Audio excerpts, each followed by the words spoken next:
तो पितृयज्ञस्तु तर्पणम हौमो देवो बलिर्भूतो। देवों के लिए यज्ञ करें 5 आहुतियाँ, 11 आहुतियाँ, 21 आहुतियाँ, ऐसे देवों के लिए यज्ञ करें। बलिर्भूतो, बलिर्भूतों का ये अर्थ नहीं है कि बलि देना। शास्त्रों में लिखा कुछ है और अर्थ कुछ और निकालते हैं। बलिर्भूतों किसको कहते हैं जानते हैं? भोजन करते समय देवताओं के लिए अन्न ग्रास की बलि देना,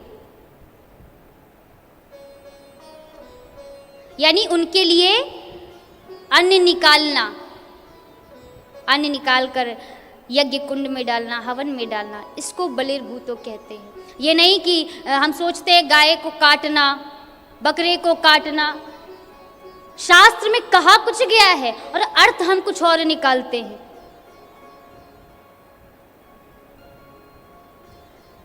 पशुओं का शोषण नहीं करना चाहिए, पशुओं का पोषण करना चाहिए। भगवान के समय में क्या कोई पशु काटा जाता था? कोई काटा जाता था? बताइए, गाय काटी जाती थी? नहीं काटी जाती थी। स्वयं नंगे पैर भगवान ने गैयाएं चराई है। भगवान को अगर कुछ प्रिय था तो वो केवल और केवल गाय थी। गावो विश्वस्य मातरः, गाय एक माँ है और हमारी ही माँ नहीं, पूरे विश्व की माँ है। विश्वस्य मातरः, गाय की सेवा करनी चाहिए, गाय को काटना नहीं चाहिए, क्योंकि भगवान ने वो जिम्मेदारी सौंपी है हमको। भगवान तो चले गए अपनी जिम्मेदारी निभा के। जैसे पिता जब तक जीवित रहता है तब तक सारी व्यवस्थाएं अपने हाथ पे रखता है, लेकिन जब समय नज़दीक आता है तो घर की सारी व्यवस्थाएं अपने पुत्र को दे के जाता है। तो वैसे ही हम सब भगवान के बालक हैं। भगवान ने अपनी जिम्मेदारी खत्म कर दी है।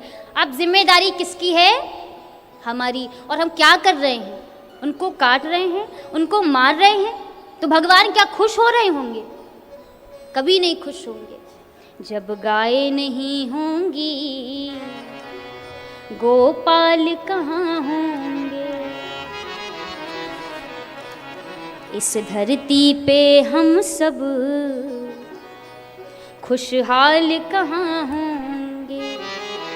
गाय को काट रहे हो और कह रहे हो दुख ही दुख मिलता है, भगवान कभी सुख देता ही नहीं। कहाँ से सुख दे तुम्हें?